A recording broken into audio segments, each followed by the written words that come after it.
I'm Claudia Brittenham, Associate Professor of Art History and Interim Director of the Center for Latin American Studies at the University of Chicago. And I'm very pleased to be introducing and participating in today's workshop entitled Capturing, Using, and Crediting Images from Latin America. This developed partly out of an ongoing conversation with the Tinkerfield Research Collaborative, a consortium of schools who supports field research in Latin America with the support of the Tinker Foundation. And in this year where we aren't really having much opportunity to do field research, we've taken the time to think about maybe building some resources for thinking about best practices, both for when we are able to go back out into the field and for things that we can do now to make our time in the field most effective. Now, I have to begin by disclosing that I'm an art historian, and so I am very deeply involved in images within my own work. I study ancient Mesoamerica, and so our examples here are going to skew heavily towards archaeological sites and museum objects. But my goal really is to talk together with the assistance of the fabulous Bridget Madden and wonderful Allie Scholten from the Visual Resources Center at the University of Chicago, to talk very broadly about some things that you might want to think about for your images, because it's my conviction that everybody uses images in their research in one way or another, and art historians are just more obnoxious about that than other disciplines. And so what we're going to do today, we're going to try to cover a lot of different topics related to how you might be using images, beginning with taking them, keeping track of them, and then figuring out how you might publish them or use them later on. In all of these cases, the Visual Resources Center has developed lots of more in-depth resources to talk about how you might go about doing each one of these things in greater depth. And we'd be delighted to point you towards more of those resources. But today we want to provide this kind of really broad overview. So let me just once again introduce Bridget Madden and Allie Scholten from the Visual Resources Center, who are going to be providing all of the actual useful technical advice that we'll be hearing today. And let's go ahead and get started. So the first thing that I want to talk about is the thing that might feel most remote right now, which is the idea that at some point you will be able to leave your house again and capture images. What I'm going to do is just sort of articulate a couple of basic principles about images and then turn it over to Allie, who's going to give us some more really useful in-depth details about how to do these things. Into the chat, we've just thrown the link to the slide deck on Google Docs. And so if you would like to get a copy of this to take your own notes on, or to see all of the wonderful, useful tips and links in there, please go ahead and click on that link. So as far as capturing images, you should take as many pictures as possible while you are out doing field research. You never know when you're going to need to use them. You never know when you're going to be able to go back. You never know what's going to change by the time you next get back to your research site. So it's always wonderful, I think, to just take as many pictures as you possibly can. And while you might go into the field knowing about some particular kinds of things that you know you need pictures of, and take like 4 times as many pictures of that thing as you think you need. I say that because I just got back from before the world closed down, I had just gotten back from a trip where I had made a trip to a particular place to take an image for my book, and then I got home and I didn't have the picture I wanted. And I cannot tell you how much I am kicking myself for that. So don't be me. Take many, many pictures, both so that you have a ample variety of choices for the projects that you know you're working on now, but also because you never know what uses you will be able to put your field research to in the future.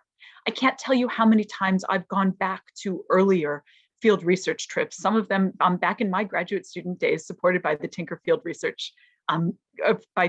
Research grants, and been able to use those illustrations, use those images as illustrations in projects I could not even have conceived of when I was a graduate student.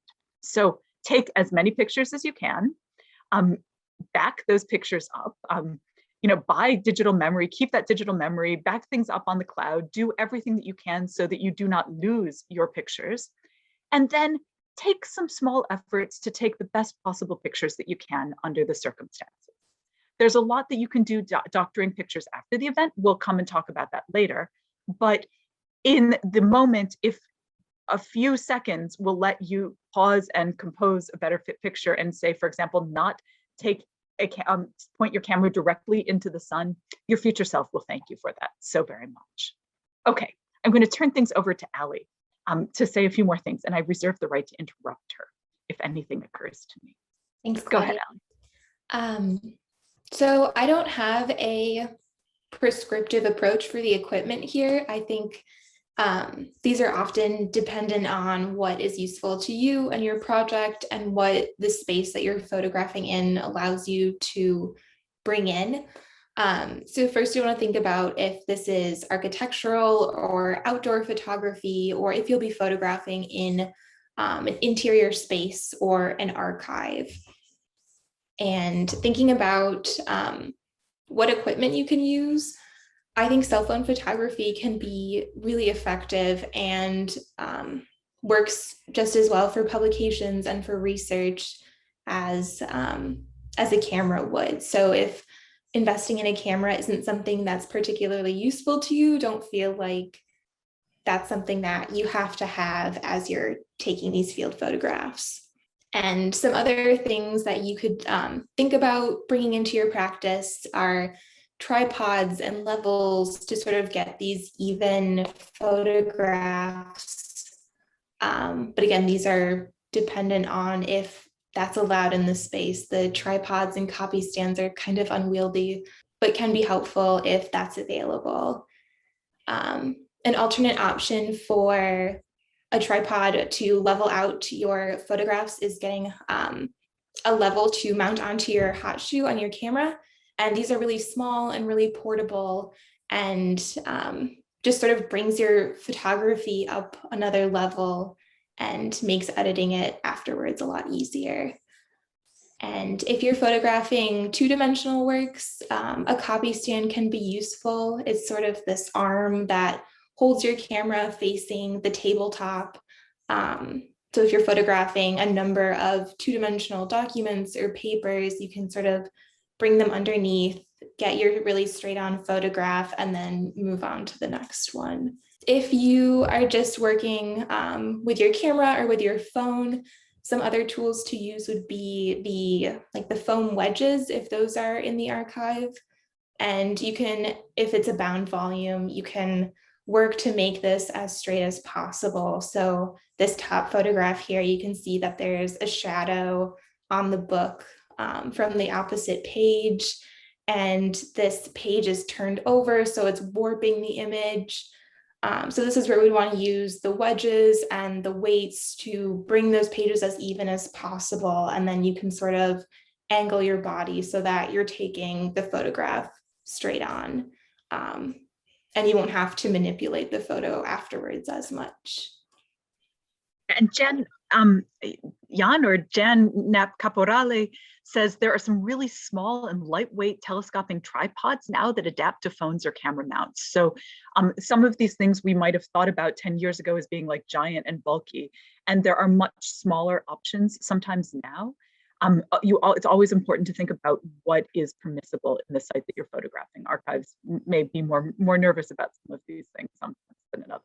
Right, and it really runs the full scope price-wise, so don't feel like you need to buy the most expensive equipment. Sometimes these tripods are really inexpensive and can just make it a little bit easier on you.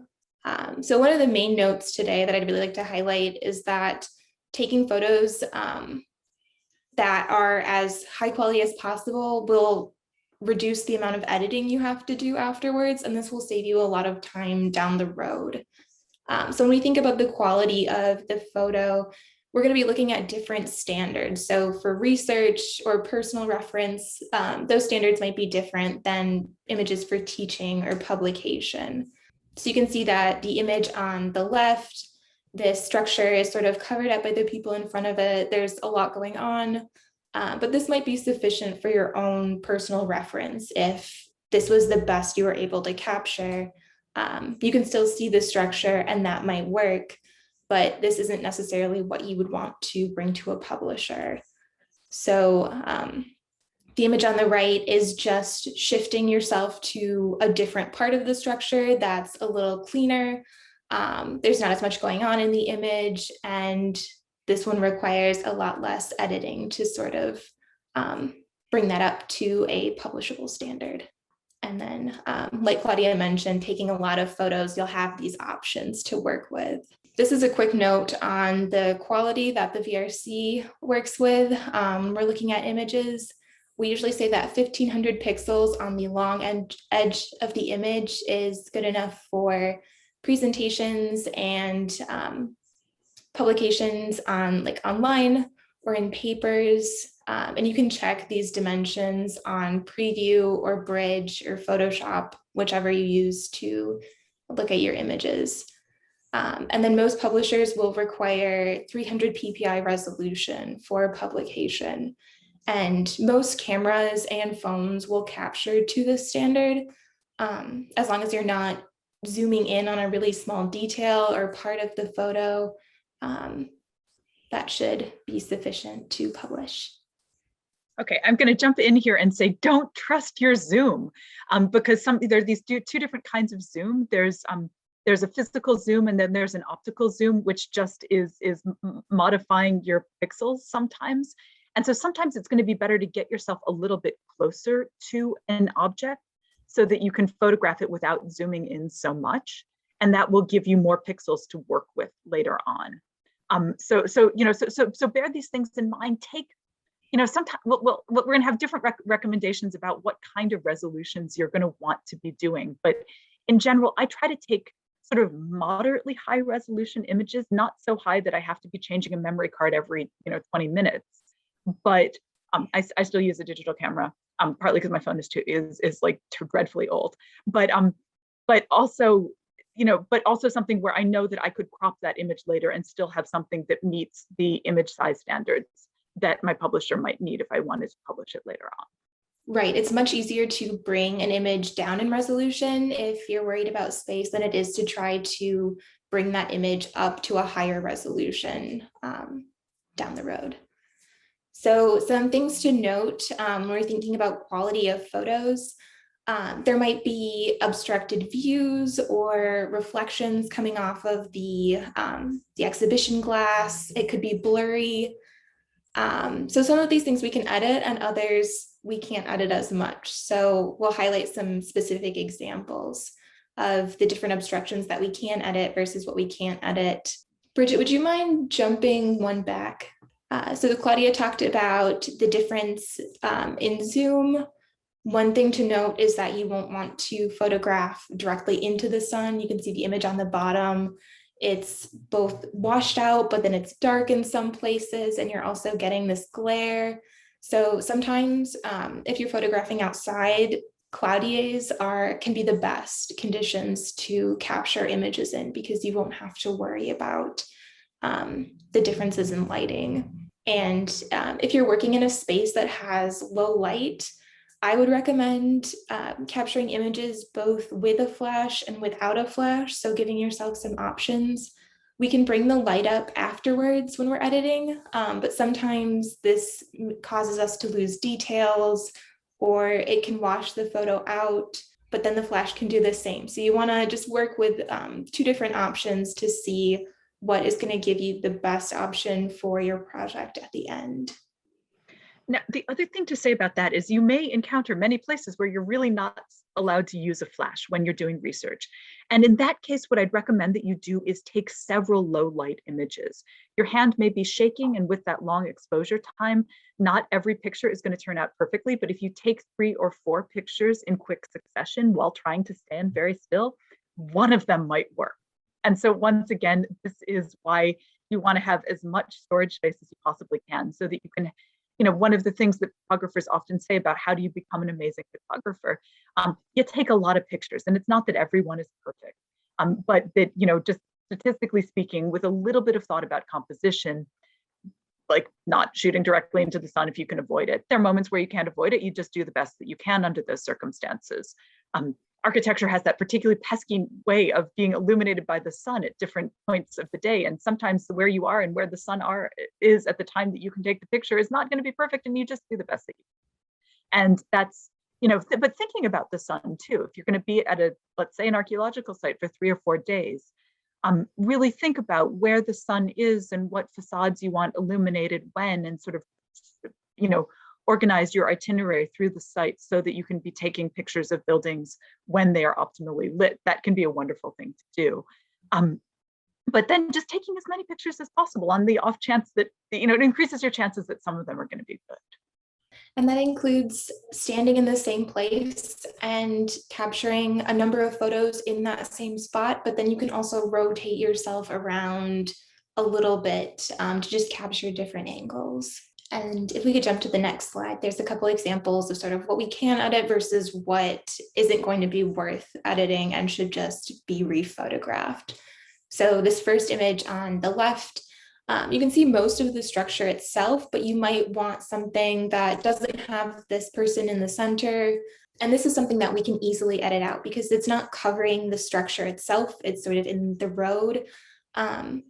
So that is something that if that's unavoidable and if that's the photo you have, that can definitely be edited.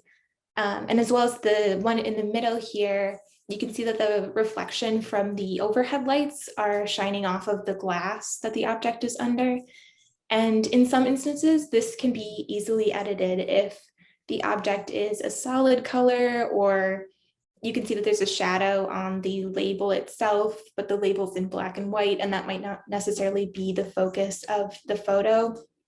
This is something that we can often edit to bring up to the standard needed. The one caveat is that if there's a glare in the middle here that's covering a detail of the object, that's not something that we can replace when we're editing things after the fact. So that's an instance where you'll want to take multiple photos and try to angle yourself so that you're not catching the glare directly off of the object. And then the third one here, you can see the reflection is covering most of the object, and that's going to be incredibly difficult to edit out. So in this case, I would recommend just taking a new photo and trying to avoid that glare as much as possible, because this is an instance that it's going to take you so much more time to edit this than just rephotographing. One more small tip for museum days, it's really good to wear black, or at least some dark solid color, so that if your body happens to be reflected off of museum glass, it's not as distracting as if you're wearing something very, very colorfully printed, right? Because there's the idea about how we're going to do these things, and then there's the reality of how it sometimes works. And the VRC has a number of videos of Photoshop tutorials going through how to edit these photos. So if that's something you're interested in, I believe it's linked at the end of the slides. And then we've talked about taking as many photos as possible. So what are you supposed to do with all of these photos, both when you're on site versus afterwards? So you'll want to think about how you're going to store these photos as you're taking them. And there's a couple different options. So you can use a hard drive or an external drive, or you could use cloud-based storage. And one thing to think about is whether these images will just be used by you, or if you'll need to share these images with somebody else. So if this is something where multiple people need to look at the same images and potentially edit those together, cloud-based storage might be the best option. But then if your cloud-based storage is provided through your institution and you're a student and you might be leaving that institution, you might not have that storage provided for you down the road. So just a couple things to keep in mind as you think about what option might be best for you. And then external drives are different sizes, so you can sort of get the right amount of storage for your project. And then while you're on site, most phones and cameras capture in this HEIC or RAW file type. And the HEIC, that's typically iPhones, and it's half the size of a JPEG, but the same amount of quality. So these are really nice as preservation copies because they can't be used in slides or publications. They're just sort of the backup copy that won't degrade. If you change anything, it won't override that original file type. So think of that as this is your backup. And then if you need to use these images down the road, you can export those as a JPEG or as a TIFF, and that'll be a usable copy. And you won't necessarily need to export every photo that you took. So this is something that you can do when you're back, is to sort through what you can leave as this raw file type as a preservation copy until you need it versus what you need to export right then and there to use. And it's useful to think about using a combination of both hard drive based versus cloud storage. In case something happens to one or the other, you'll have a backup in a different location. Before we move on, we've gotten one question, which is, can you have the access to BRC resources if you're not students at the University of Chicago? And I just wanted somebody to answer that. I can jump in and take that one. Anything that's on our website, vrc.uchicago.edu, we have some guides and some resources, including the recordings that Allie mentioned from a workshop series that we did in winter and spring of this year. And the related resources for those workshops will all be publicly available, but most of our digital collections that we manage are password protected. So if you go to our website, you'll be able to find some resources and guides, but you won't have access to the full suite of services and resources that we provide. But a lot of the resources that we've been talking about, workshops that have been done over Zoom this year, for example, you'll have access to those.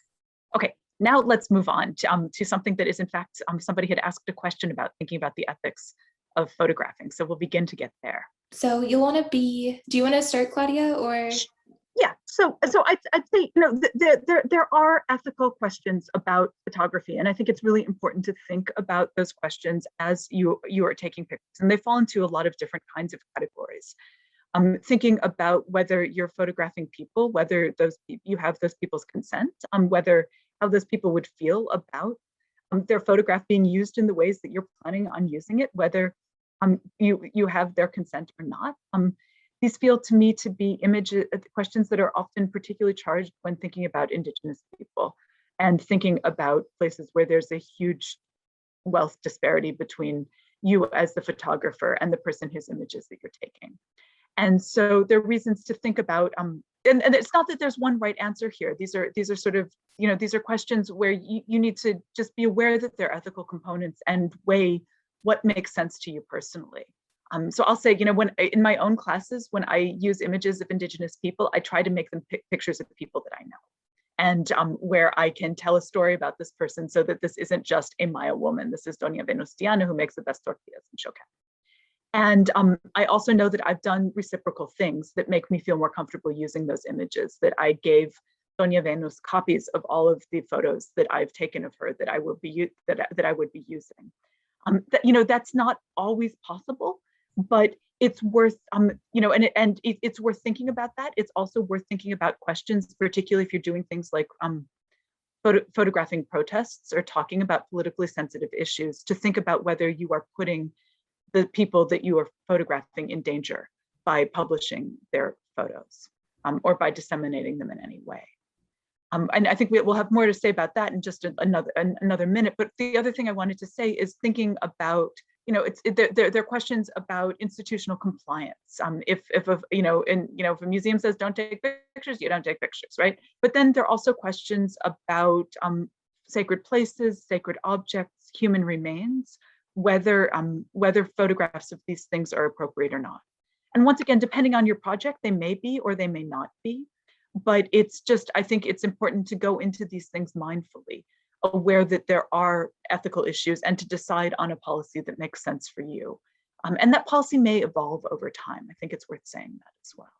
And along the lines of ethical photography, your phone and your camera will automatically capture GPS data and then embed that in the photo unless you've set it to do otherwise.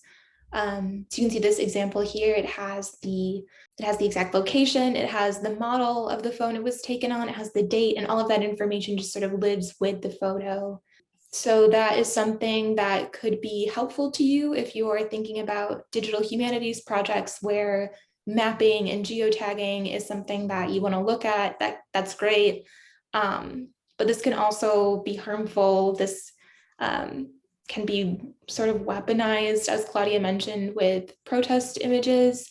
And if you're thinking about sharing your images, all of this information lives with the photo, so that would be shared with other people, and they would have access to that location data as well. And if we jump to the next slide, if you've already taken photos and you want to remove this location info, you can do this after the fact as well. So this photo on the right was taken in Chicago, but if you see, there's the remove location info button, and this is just in preview. You can remove that information from the photo. And you can also set your phone and your camera to not track this as well. And then as you're thinking about how you want to catalog these images, you can take photos that will help you with this process. So taking photos of the site markers or object labels and then interspersing those with the object photos can be nice if you're going back and trying to remember what this is of and sort of when you moved on to the next thing. You can also just take notes somewhere and then take a photo of that to have that in your records as well, to sort of leave yourself some breadcrumbs when you're ready to catalog them. Right. So the one thing that I can promise you about the photos that you take during field research is that things that you think you are going to remember about those pictures while you are taking them, you will forget by the last time that you find yourself needing to use those images. And so one of the most important things that we will now move on to talk about is how you might catalog these images that you've taken in the field. I see that there's some specific questions about photographing under particularly difficult conditions. We'll try to come back to those at the end of the talk, or come back offline. But right now I want to move on to this idea of cataloging your images. Because, you know, if you've taken a picture but you cannot find it on your wretched computer, does it really do you any good? The answer is not necessarily a ton. And so there are a lot of different ways you can catalog images, from the extremely complete, the way that we might before putting something online in our visual resources collection database, to the extremely chaotic that you might do on your own hard drive, just so that you have the images in a way that you can find them. And in principle, what you're thinking about there to a certain extent is thinking about, and I think you can go on to the next slide, Bridget, right? Balancing the time and effort that you're spending cataloging images, how much time you have to do that versus how much time it's going to take you to retrieve images later on. And so in general, I would say, we'll see examples of my own messy cataloging systems in just a little bit. The principle I've set for myself is I don't always want to be able to find the exact image immediately, partly because there's a way in which your photos of a site or of a particular day, they're kind of an itinerary, right? That they can become a sort of aide-memoire for what that day was like. And so sometimes I like to look through that whole list of images a little bit, but I'd love to be able to find an image within 10 or 15 minutes of starting to look for it. And so that's, there are differences, and it's also about like how much energy do you have up front, how much energy you're going to have later on down the road. These are all things to think about. And maybe the most important thing to say here is pick a cataloging system is going to work well for you. If you know that sort of spreadsheets make you break out in hives, so that beautifully ordered spreadsheet might seem like the perfect way of cataloging your images, but if it's not going to work for you as a human, find a more minimalist solution that's actually going to work for you as a person and implement that. We'll see my systems in just a little bit. I can't reiterate what Claudia said enough. I think thinking about what suits your work, the internal logics of your project, and what your current and future goals are with your image archive can really do a lot to help you decide what kind of platform and cataloging system you want to pursue, and what cataloging system you pursue now.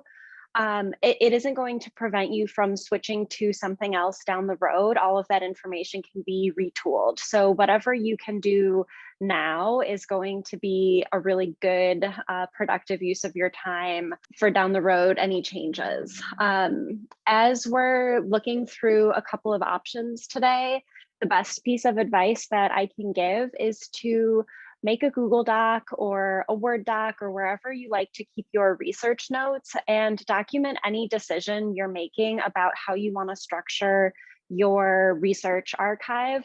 You can include how you're structuring your file naming conventions. And I know that there's a question about that. We'll have a whole section to discuss how to approach that from a conceptual standpoint and from a technical standpoint. You'll also want to include where you're saving your images, what your folder structure looks like, any particular systems or processes that you've purchased or downloaded that matter for your project.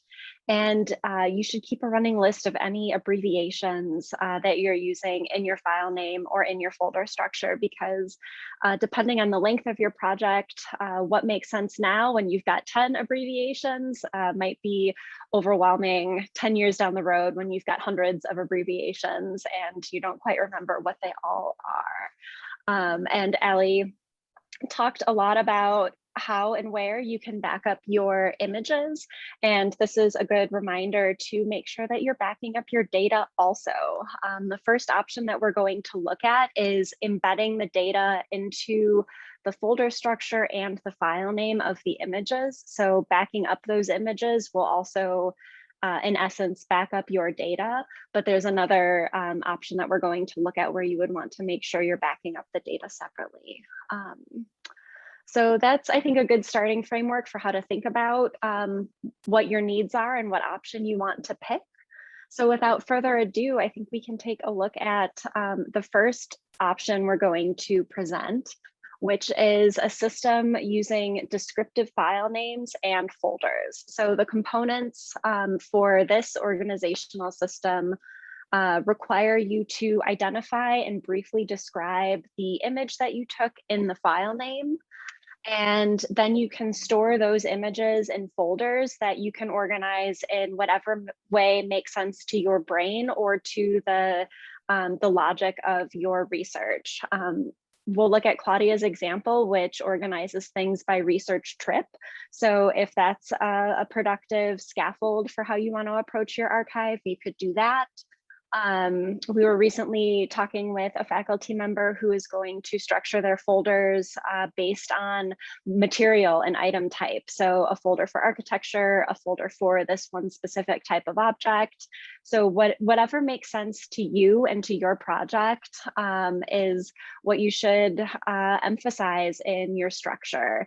This is your personal archive. So there are lots of models that you can choose from, but pick whatever is going to resonate with you and make you excited about maintaining. One product that I'd like to recommend is a free tool from Adobe Creative Cloud, probably the only free thing you'll ever get from Adobe. And it's called Adobe Bridge. It works on Mac and Windows, and it acts like a really robust file browser. So all of those good dimensions that Allie was talking about can be visible in Bridge, and it also lets you do some metadata work and some tagging, all for free. And it has a batch file renaming tool, which is so valuable for processing your research photos. So let's take a look at Claudia's. So this is what we call a minimalist cataloging system. And I was feeling very sheepish about it until Bridget told me that this was actually a great example of a minimalist cataloging system. And it kind of works for me, right? So here, and I also should say, like, I probably started this before some of the metadata options that are available now were available. So I organized my pictures by the trip on which I took them. So here are the advantages of this. I always know in terms of time when these pictures are. And as I return to the same site over and over again to see how those sites have changed over time, I have that data really easily accessible. It's also, you know, on a short trip where you're just going to 2 or 3 places, then you can see in the file name, you know, the name of the institution or the place that you have been. In some of these files, like my Tinkerfield research grants from 2003 and 2004, I had a file renamer at that point. So I would then, within that folder that has, you know, however many thousand images in it, just, I renamed the files so that each file would have the site name and then a number count that would iterate. And so that then now, you know, 20 years later, I cannot remember whether I went to Bonampak or Kobach first, but I know that if I just, go into my browser and type B, I'll get to all of the Bonaparte pictures. And so then I have all of those in one place. And so this is like a super, super minimalist system. At some point I will no longer remember which trip it was that, every time I go to the Museo Nacional de Antropología in Mexico City, I take the same pictures in different degrees of focus with different cameras. And so one thing about this isn't a wildly efficient system. That works kind of well for me though, because I really appreciate the chance discoveries that I sometimes make as I'm scrolling back through a set of pictures. And sometimes I'll set aside, just like an hour to go through my images and sort of plunk a bunch of images into a folder for a new research project that I'm going to do. And so sort of the inefficiency of this, the glory of this is a very efficient cataloging system. When you get back, all you need to do is copy your images over into a creatively named file. And given that I'm often utterly exhausted at the end of a trip, this is something I can commit to doing. And then, and maybe at some point, I will hire a research assistant to help me tag these things in a more efficient way as well. But if this is the bare minimum, this is a pretty good bare minimum. It's worked really well for me for about 20 years. So this is an example of a slightly different project. So what this was dissertation research for me back when these images were actually of the Caucasian murals were actually really difficult to come by. And so this is a folder where you can see that I was interested in the different hieroglyphs that are represented in the battle mural. And so here, the process of compiling all of these images into a single place was a kind of research all by itself. And so the process of looking at a picture and then giving it a name that would describe what it was actually really helpful for me. So I had a code here. So CX stands for Kakashla, B stands for the battle mural, E or W stand for the east or west taludes of that mural. And then the images are, this isn't the most consistent thing. Sometimes I've named them by my nicknames for the figures. Sometimes I've named them by the actual names of the figures. You can see that, like, the system doesn't have to be perfectly consistent to work. The other thing that I can look at these images up on the screen like this and identify the one that I want by a combination of looking at those tiny little thumbnails and reading the file names. The other thing that you'll see in there is that I have named the sources from which I'm getting images. So I've got pictures from Linda Sheely, I've got pictures of Mary Miller. I'm sure if I looked really closely while trying to talk, I could figure out where some of these other pictures are from as well. And so keeping those trails and those chains of custody to know if I wanted to use one of these pictures, who I would need to contact for permission. That's another important aspect of the system. And so sometimes when I'm beginning a research project, what I do is I go back to my 2003 trip. I just did this a couple of years ago as I'm thinking about visibility of Mesoamerican sculpture, pulled all my pictures of Yaxchilan lintels and put them into a new folder where I lovingly hand renamed each file to tell me which lintel it was. But that meant that by the end of renaming all my pictures, I actually had the Yaxchilan lintels straight in my head for a very small and temporary period of time. So there's a way that cataloging is kind of form of research or form of investigation in a lot of cases. One of the ways that you can you can rename the files individually in this kind of research-based methodology that Claudia mentioned, or you can use a batch renaming tool. This is a screenshot from Adobe Bridge, where you can create the bits and pieces of information that you want to include in a file name and instruct the computer how to batch rename your whole folder. And there's no specific calculation for how you want to rename your files, but some general best practices for what those file naming conventions should include. First of all, each file name has to be unique. You don't want to run into a problem where images in different folders have the same exact file name, because then figuring out which one is which down the road, if they ever become disassociated with that folder, is going to be really tricky. So everything must be a unique file name. And then from there, pick what's meaningful to you, but it should be descriptive. Include abbreviations so it doesn't get too long. A good rule of thumb is you want to have a file name that's 25 characters or less, because you want to be able to see at a glance what's going on. And don't include punctuation or fancy characters. Underscores and capitalization are okay. And it's a really good practice to include the date in the file name, especially if that's relevant to your research. So there's lots of guides about how to manage and rename your files. I've linked to one here. We have other links on the VRC's website. But whatever decisions you're making at this point, go ahead and take a screenshot of whatever tool you're using to rename your files or to write out your kind of equation for what you want that file name to be in the document where you're kind of archiving your own personal archiving decisions, so that you can either set this up again down the road or remember how these things were constructed. If we've just looked at a minimalist cataloging system, another option that is available to you is to pursue a spreadsheet method. In a spreadsheet method, you can create field names across the top row, and then those can be meaningful data points about the sites or photographs that you're taking. This can really help searching and sorting in a more robust way than the minimalist system can. And if you have complex sources or kind of complicated notes, tracking that in a spreadsheet is going to be a lot easier than tracking it in a file name. This is a screenshot of a demo personal archive that we created in the Airtable platform, which is free up to 5,000 records. So if you have more than 5,000 images, there is a cost associated with Airtable.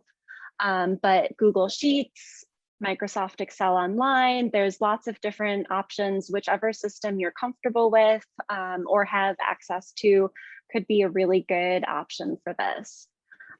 Something that I really like about Airtable and Google Sheets is that if you're really spreadsheet averse, but the idea of completing a form about your site or your objects is more appealing, you can create a form that talks to a spreadsheet. So then you're filling out all of the information and it's getting ported into this spreadsheet for later without you having to sit there and complete the spreadsheet on your own. We have some examples and a run through of some other platforms that are available on our website if the minimalist system and the spreadsheet system are not for you. Subject tagging is a really good strategy for spreadsheet or the kind of folder structure system that Claudia uses. It allows you to tag relevant topics such as iconography or individuals, details that won't be captured in the file name, right? In 25 characters, it's really hard to know that these images are relevant to a certain aspect of your research. So quickly tagging things in Adobe Bridge or other file browser programs or in a spreadsheet will really aid your ability to slice and dice through your archive, especially as it grows across multiple research trips. Anything else you'd like to say about subject tagging, Claudia? I've never done it. I need to do it, Bridget. We should talk about this sometime. But I'm going to use this as a moment to highlight one of the questions that Patricia Lagarde has asked. I hope I'm pronouncing that right, Patricia. I apologize if I'm not. Which is, how do you use research assistants to help you manage your images in your database? How do you find them? How do you fund them? And how much direction do you give them as they organize your files? And I've been tremendously spoiled. I've turned over just like huge tranches of my photos to the Visual Resources Collection, and they've supervised student workers cataloging them and uploading them to the VRC collection. So Bridget, I don't know if there's anything that you want to say about that, and then I inevitably have a few observations as well. Yeah, I think one of the qualities for working well with a research assistant is getting to a point where there's a little bit of mind meld happening. So it's a lot of soft skills, somebody who really understands what your original organizational system was, and somebody who has familiarity with the topic at hand so that they can translate the information that's in your file names with the kind of broader contextual information to create a really robust, rich data record. So that's how we've worked with Claudia, but I know that that's kind of a unique situation. But what I would say, if I were to hire someone, with my own research funds, I'd look for a student who'd probably taken a class or two with me so that they knew a little bit about the subject area I'm working in. I would give them the reference works that they needed in order to do the cataloging that I wanted them to do.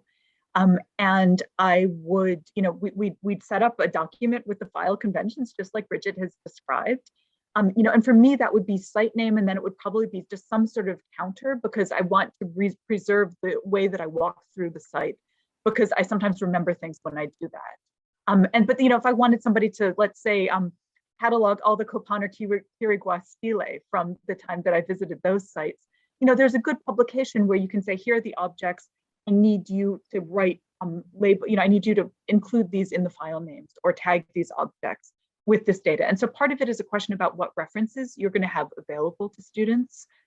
If you're sending them out into an area where there aren't reliable reference works, you'd want to give them a framework for what that cataloging might look like, right? Where it's to say, you want people to tag for iconography, or you want them to sort images in various different ways. A lot of it depends on what you need, how you need to be able to access the works again. So that's the thing maybe to bear in mind. Right, and a few links to some other cataloging resources. Tropy is an open source platform that's really, really robust, kind of a form data entry system, but it allows you to take notes and do transcriptions and then search across all of that information. There's some downsides to Tropy. It's a closed environment and it's not cloud-based, so it can be a little cumbersome to collaborate if you have collaborators. But it's a really great program if that appeals to you. And then if you have some more robust project needs, there's a whole metadata schema devoted to cataloging objects that are found at archaeological sites. So if your field work is archaeological and you want to kind of see a model of how some pros would approach this, and then pick and choose what makes sense to you and what's relevant to your project, it can be nice to see what the kind of national digital library metadata standard is, and then crib from that what's going to work for you. And we've got some further notes on our website if you want to check that out. And then one last thing about your initial cataloging efforts is that if publication projects are on the horizon for you, if that's one of your goals or the things that you're working towards, tracking your metadata in a spreadsheet is going to be really helpful for the publication process, because you're pretty much going to have to fill out a spreadsheet of metadata for your publisher. So if you have that kind of started and ready to go in your own system, you'll be one step ahead of the game when it comes time to collaborating with an editor. And here's an example of what one of those spreadsheets might look like. This is actually a publication spreadsheet, I should say. I am nowhere near organized enough to do this in the abstract. I wish I were that person, but I'm totally not. What I would say is that in that file-based system, whenever I get pictures from somebody else, I create a folder that has the name of the person I'm getting the pictures from, because I know you all know that particular kind of purgatory where you have a picture and you don't know whose picture it is, and so you don't know who to ask for permission. So if there's one thing that you can give your future self the gift of, it's in tagging or file naming or in a spreadsheet or in just folder naming, being really clear about where you're getting images from. Your future self will thank you for that. And this leads us to thinking more deeply about image permissions. If you'd like to kick us off, Claudia. Right. So in an ideal world, many of you will take images that you have taken for field research, and at some point you will want to publish them. And so ideally, you will have done some things that make that easier down the road. You will have taken the highest resolution pictures that you could, taken multiple shots to assure that your photos, at least one of them, might be in focus. And so then you'll have this embarrassment of riches to choose from when it comes to be time for publishing. One of the things, if you are doing research in or on Latin America, is that you might very well find yourself at the intersection of different legal and ethical regimes relating to the publication of images. So there is a kind of US law based on fair use. Yes, thank you, Bridget. So the College Art Association, for example, provides a guide to fair use law in the United States. It's a profoundly frustrating guide because it doesn't tell you what to do. It tells you what factors to weigh in trying to make a decision. I am also not going to tell you what to do. I'm going to tell you what factors to weigh in making a decision. It feels, quite honestly, a lot like trying to parse CDC guidelines and decide what to do with them. There are a lot, but the issue is that there are a lot of different factors involved. But one of the challenges that many of us will have as researchers is that we can understand what US fair use provisions look like. And we can also know that the national legal regimes where we took the photos could be very different. So for example, the Mexican national government asserts ownership over all images of Mexican cultural patrimony. So that even if you take your own photo of an archaeological site in Mexico, if you want to publish it, the Instituto Nacional de Antropología y Historia would like you to pay, to fill out a form and pay permission rights to use even your own photos. And so whether and so then it's important to think about respect for the laws in the country where you are doing research. Questions of that might require you to do things that are different than what you might do to meet the minimal standard of fair use within the United States. And so I pay my derechos to INA because it's really important to me to recognize Mexico's legal right to set rules for the use of images of their patrimony.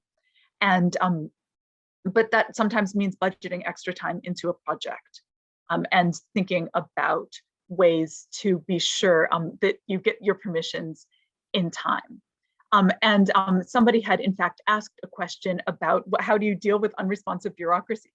Okay, so the first thing you do is you begin your image permissions requests like months before you think you need them. In some ways, you're a little stuck here because you need to know often the entity with which you will be publishing. In order to write a really good permissions letter, you have to be specific about the entity and sometimes the publication timeline and sometimes the print run. And you might not know those things as early and as advanced as you might like to. But as soon as you know those things, it's time to start with your image permissions. That's number one. Number two, this is going to be very different from country to country and from discipline to discipline, just like the legal regimes are going to be different from country to country and from discipline to discipline.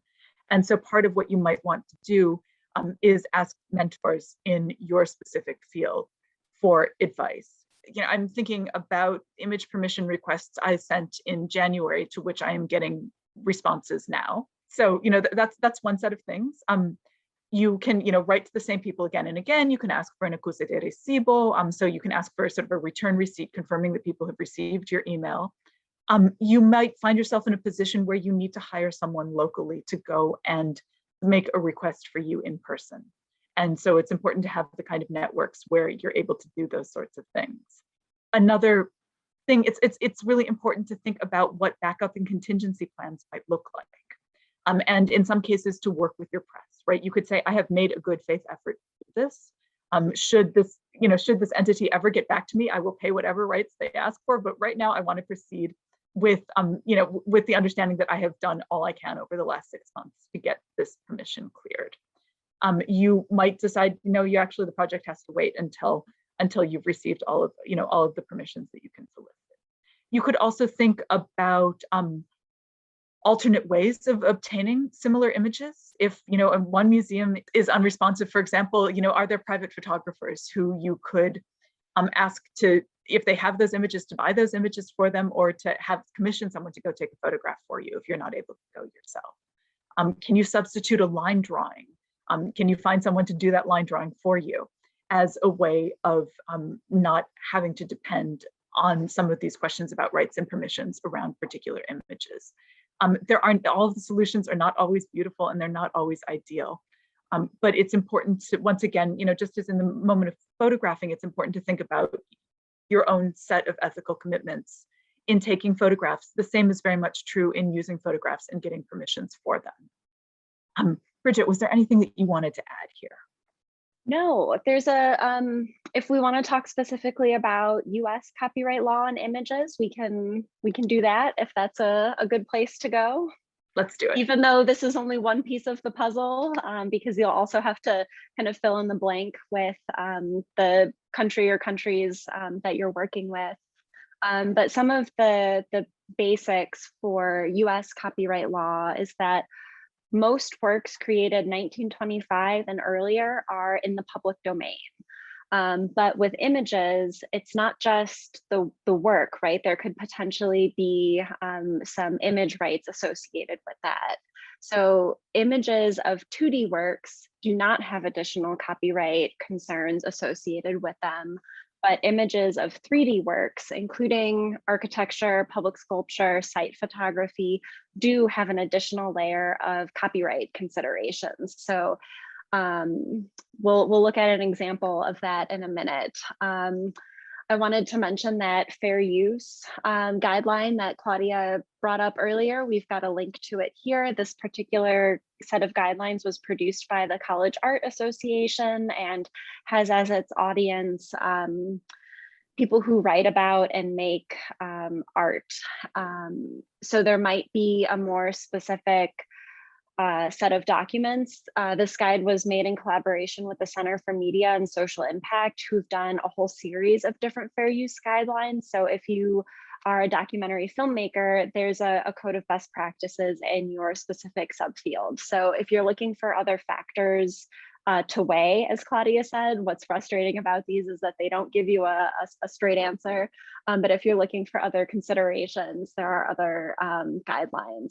However, none of these things include the guidelines or the ethical considerations for working with other countries and cultures practices. So more about work and image rights. The image on the left here is a color lithograph made by Frederick Catherwood of Stella H. And it was produced in 1841. So it was made before 1925 and it's a 2D object. So the scan or image of this does not have an additional copyright concern. Doesn't mean it's going to be easy to get permission. Go ahead, Claudia. Right. I was going to say, so if you happen to own your own set of Catherwood lithographs, you can take a picture of them and publish them. We do not make that kind of money in the humanities. So, so you would often find yourself in a position where you will need to work with a library or a museum in order to secure an image that you can use of Catherwood in particular. But you at least don't have to pay them copyright for scanning this image. They might charge you a fee for the actual file, but they cannot claim copyright over the whatever JPEG or TIFF is being produced from the original, because it's in the public domain, and making a high quality, faithful reproduction of a 2D object doesn't give the creator of that reproduction an additional layer of copyright. Bridget, can I ask a question about that? Because Yeah. I realized as we're thinking, I actually was illustrating something from Stevens and Catherwood. It's a Catherwood, it's not a lithograph, it's just an engraving in one of the publications. And the institution from which I requested that image did assert copyright over the photograph. What do I do in a situation like that? Try and make your case, try and say, I'll pay for the file and I'll credit you as the source. But there's a copyright case called Bridgman versus Carell that kind of set the case law that you can't claim copyright over faithful reproductions of 2D objects, because you're not adding any new information. You're basically just switching it from an analog format to a digital format. So the flip side to this is the work that's depicted in the Catherwood lithograph and the work that's depicted in the photograph next to it is a stela that was made so long ago that there's no copyright in the US sense, although there are these cultural patrimony considerations to follow. But what's interesting about the photograph on the right is that even though there's no copyright in the work that's depicted, Professor Brittenham took this photograph. She made decisions about where to stand, what angle to take it from, and it is considered to have copyright over a photograph of an architectural site or anything 3D, because there is creativity and decision making going into that process, which is not there for 2D scans. So even though there's a lot going on with both of these images that make them not straightforward examples, if we can just try not to think about all of the other things and just use them as an illustration of work rights and image rights. I think that it's a useful didactic in that sense. These aren't real world examples though, because they're both very complicated. But one of the other things I realized that we didn't even think about is I could choose to release this image into the public domain. Yes. Right. So I could either assert my copy, I could assert rights over it. I could license it with a Creative Commons license that might say, and there are different kinds of Creative Commons licenses. I could say I want attribution. I want my name to be associated with this.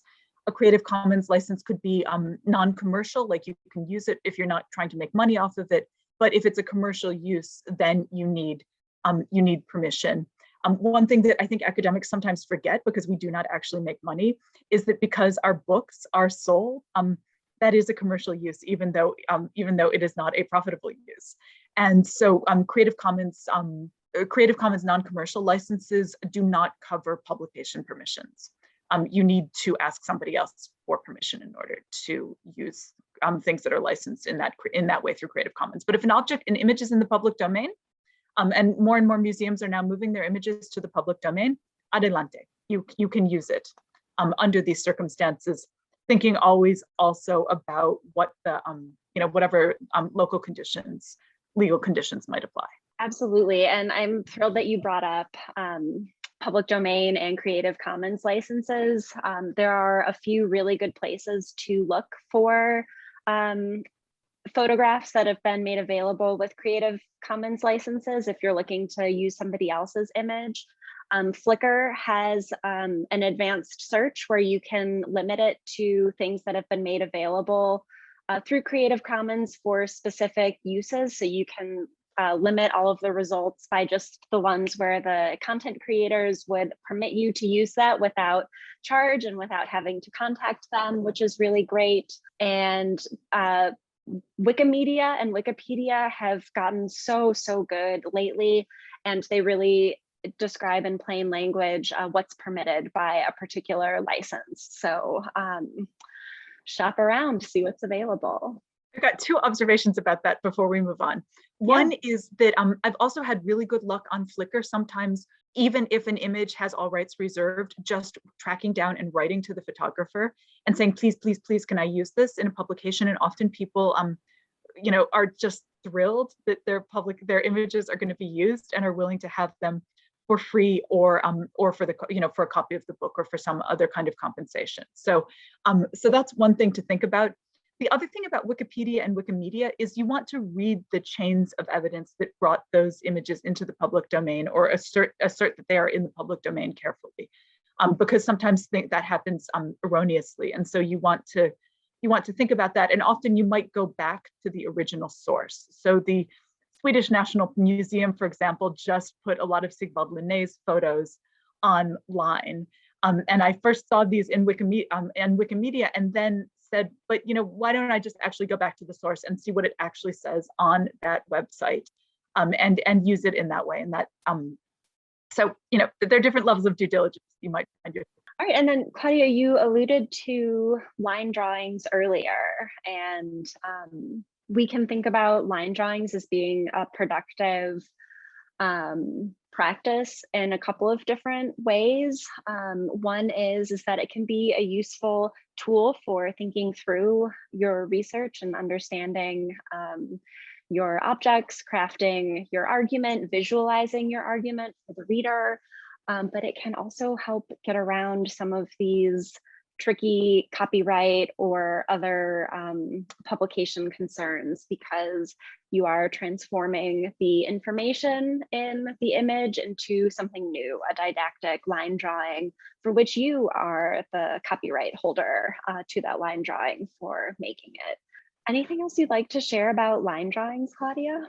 Well, yeah, I've got a couple of things to say about this. Okay, so number one, on the left, you can see that sometimes the sun is just not going to cooperate with you no matter what you do. Although if you are at the Museo Nacional de Antropología, you should, and you're doing research there, you should go at least once after dark, because the kinds of pictures that you can take after dark are completely different, because the light is hitting in different ways and there's less glare from the outside, for what it's worth. But even with all of the exhortations I have delivered unto you today, I still take crappy photos. Sometimes that's all you can. Second, this is a case where I had a research assistant do this image for me. That constitutes the work for hire because I paid her for this image. So I own the rights to this image because I paid her to generate it. And before she leaves my employ, I'm going to make sure that we have a letter agreeing to those rights. And that I can, I will then continue to tell her when I use these images, that feels really ethically important to me. But I also will have a letter that I can submit along with permission requests to say that this is an image that I own. And when you're asking somebody who's not, who can draw, but who is not perhaps as skilled in iconography, a particular sort of field as you are, do an image, sometimes you need to do a back and forth a couple of times. I know I received a couple drafts of these images and drew all over them with highlighters to say, no, wait, no, that's actually a thing and that's not a thing. And that, but you think about making an image and commissioning an image as a kind of collaborative process. Sometimes you get extraordinarily lucky and it's perfect the first time around, but more often you're going to need to go back and say, hey, actually, can you change this in this way? And you can change this in this way. And it might take a couple back and forth before you get exactly the image that you want. And just setting everybody's expectations at the beginning of the process that that's what it's going to look like is often a really great idea. Bridget, can I also bring in a couple of questions and comments from the Q&As before we go on? Please, that's a great moment. Andy asked whether copyright and fair use laws apply to MA theses or only to PhD research. And I'm going to try to take that one first, but then Bridget, the answer is it applies to everything, not just PhDs, definitely MAs, but all sorts of things, all kinds of research. Bridget, provide a more technical answer. So if you are submitting your thesis to your department, whether it's a BA thesis, an MA thesis, a PhD, you can't kind of categorically claim fair use. You're supposed to think about whether or not you're using fair use appropriately per the guidelines for your field. But chances are really good that you're going to have a really strong fair use case for any kind of educational thesis. The copyright considerations come into play when you move to publish that thesis somewhere as a journal article, as a future book. So what you're able to claim as fair use for the thesis may or may not be the same decision you make for the book. Claudia. Yeah, and what I was going to say about that is my own personal feeling. I am not a lawyer, and I am really not your copyright advisor. Is that what you're doing in an academic setting is in writing a paper and in teaching very often falls under the umbrella of fair use. There are all of these different things to consider, and that's the case. Once you put your thesis, once you publish it online, or once you put it into an institutional repository like UMI, that becomes a moment where it's more widely disseminated, and particularly with UMI, somebody's making money off of it, even if it's not us. And so that's a moment where you might become more careful about permissions. And so you could imagine, for example, submitting a thesis, and this could be an MA thesis or a PhD thesis without the illustrations, or with just the captions, but not the illustrations, to avoid even having to think about some of these permissions issues, so that the text of your scholarship is available. But I personally wouldn't do the work of securing permissions for uploading a dissertation to UMI. My goodness, it's too much work for too little reward. Save that for the moment of your book when it or of an article of sort of a, like a real a publication for which it really matters. Another comment from Elizabeth Long. She says, it should be noted that the 1925 and earlier date for things being in the public domain is related to published materials. So if the source of the image is a publication, that date works. But unpublished materials remain under copyright for longer. So how does that apply to original photographs that might be in archival collections? And I'd add that like manuscripts and other kinds of things that were never published. Yeah, one of the things that I should add to the slide deck after this presentation is a link to some copyright sliders that provide kind of the full set of guidelines for how to assess unpublished material made by unidentified creators, and what the different term limits are on those.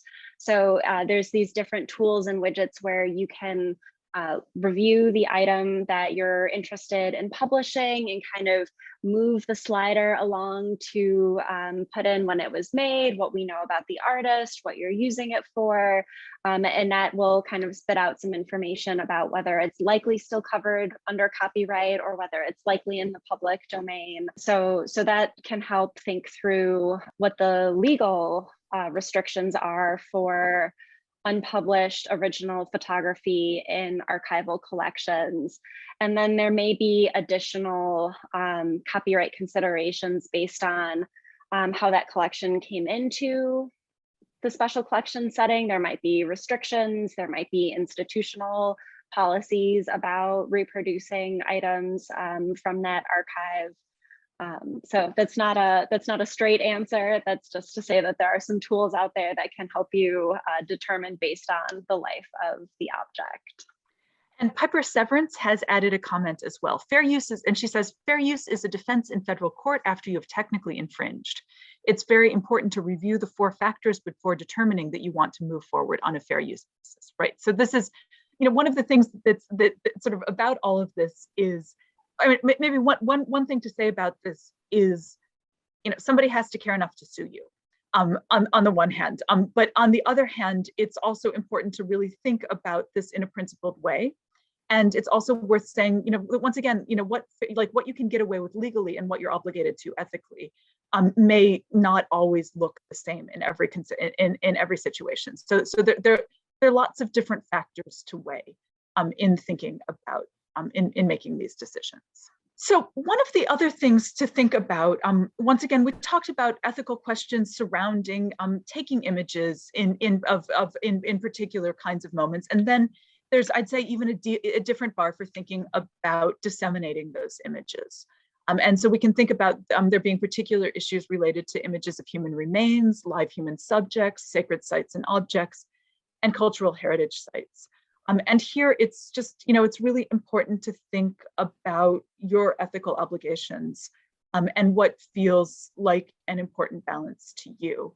And there are all sorts of things that can factor into that. And this is a place to say, like, this is a place where the discourse is really changing. One thing we didn't put on this slide that I think we should put on this slide are looted objects. Objects in museum collections that often have a history of looting behind them. Thinking about, I can't tell you how relieved I was when my dissertation was about things that were still on a wall in a site in Mexico that could not be looted. And so what I was saying about them had very little impact on the art market. So that's one set of kinds of obligations.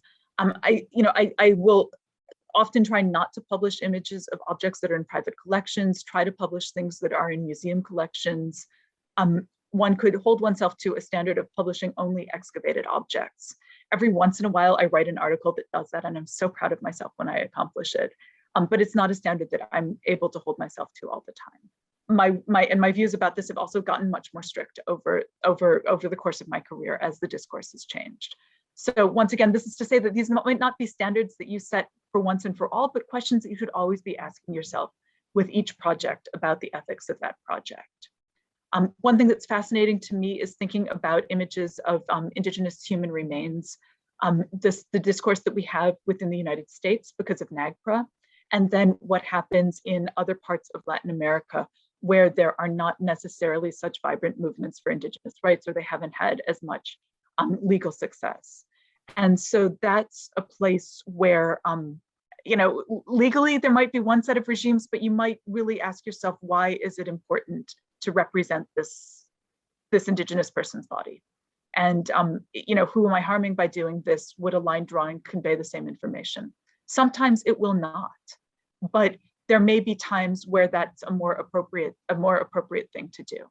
We've talked thinking about questions about human subjects, how they should be compensated, whether they would, I think it's important to think about whether people would like to have their image used, whether that takes the form of, IRB approval or a formal photo release, or just a sort of general awareness that this is a consideration.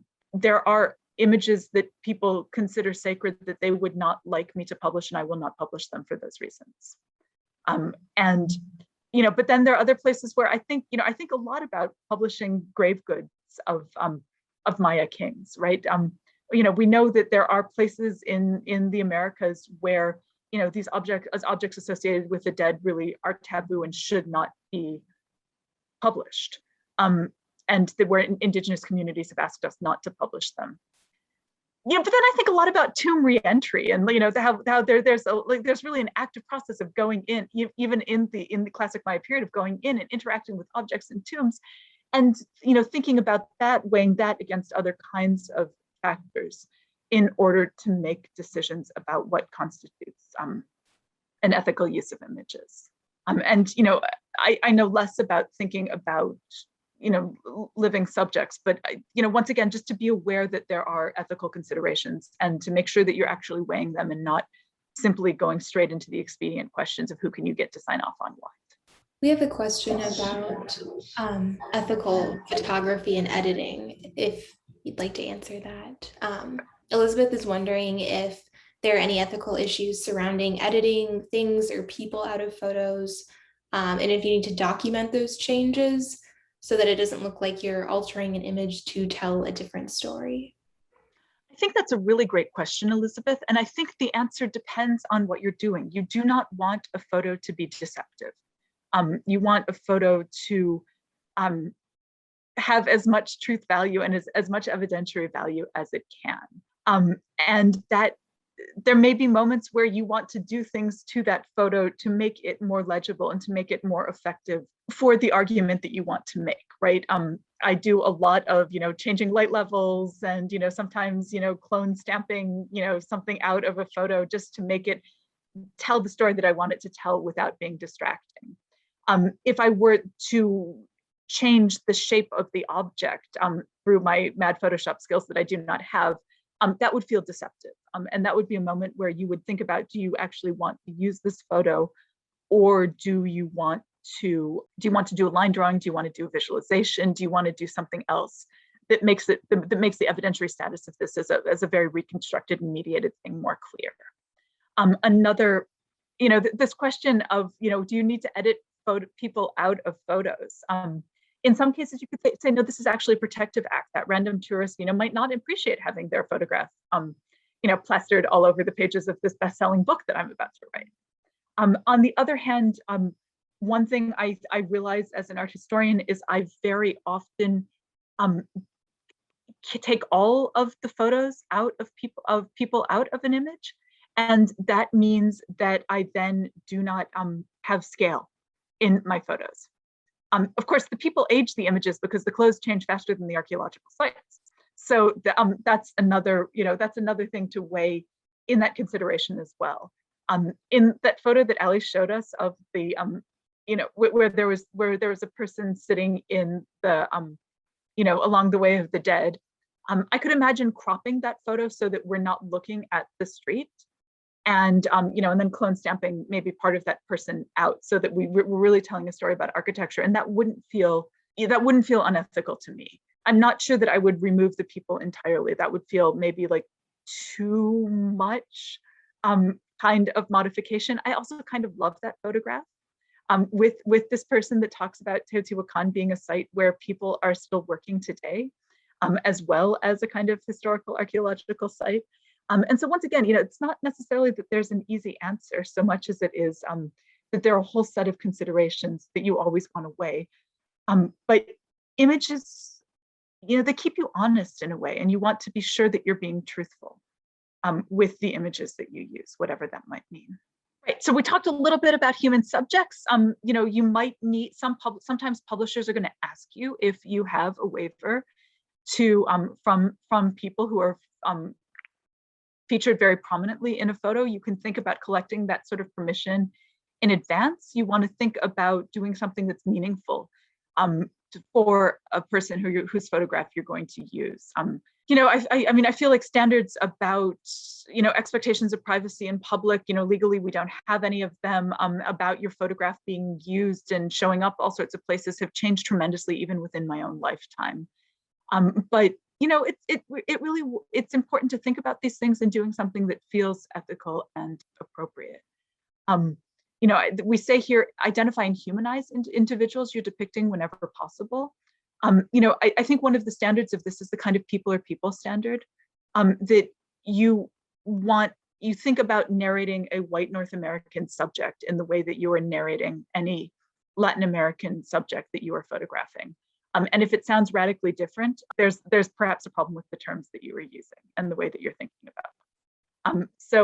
Or perhaps there isn't, but just be aware of the kind of colonial power imbalances and the ways that people of Latin America have often been used as types or as examples in racist arguments, rather than as fully fledged human beings. So that's there are all sorts of sort of challenges to bear in mind as we're thinking about these kinds of issues. We have just about 2 minutes if anybody has any further questions that they would like to throw into the chat or into the question and answer. Catherine Prechtell asks, if I take pictures at crowded public events or events in a stadium, what is a good way to get permission from all the people I photograph? Is the process different for public events? Would this fall under public domain? Bridget, go ahead, and then I have a thought too.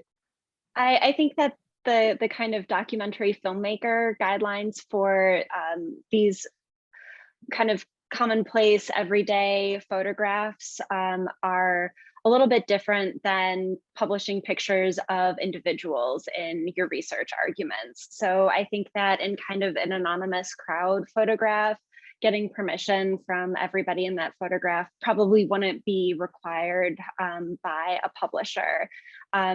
Public domain is kind of a different thing related to copyright, more so than this situation. But that would be my take on it if it's just like a picture of everyday life. Although there are some ethical concerns. What public event is this? Is it a protest? Are you potentially identifying somebody that they wouldn't want to be identified as having been there? But it's a little bit less charged than publishing a photograph of an individual. And I'd say, you want to think about how big the faces are, how, directly identifiable they are. Maybe choose a photo that isn't, that doesn't have like one head right in the middle of it, and then a sea of little faces behind it, or like feel like whose head that is. Once again, I mean, you want to think about local legal regimes everywhere you are. In the U.S., there's an argument that you do not have an expectation of privacy in public, and so when you leave your house, and Bridget, like, stop me when I'm getting this wrong. There's a sense that you might end up in a group photograph, and that's just a consequence of being out in the world. So, think about whether people feel like they have an expectation of privacy in the context in which you're photographing them, whether that's a legal expectation or just a sort of more practical expectation. And, also just, think about what you're trying to do with the photo. Like, every photo that you choose to publish and you choose to illustrate an argument should be making an important point. And if it's hard for you to articulate what that point is, everyone will be happier if there's one, well, not everyone will be happier, but then there's one less permission you need to worry about if you can't make that, if you can't make that case very effectively. I see that we are at time. So I want to thank you all for coming today and for asking such good questions and for thinking so much about all of these issues about how to use images, and particularly in this Latin American context. What I want to say to everybody is I do hope that you are able to go out into the field in Latin America once again and take photographs, and take perhaps slightly better photographs, and perhaps even be able to find them later because of this workshop, and that this will point you to towards ways in which you can set up your research more effectively in the future. Okay, everyone, thank you so much for coming.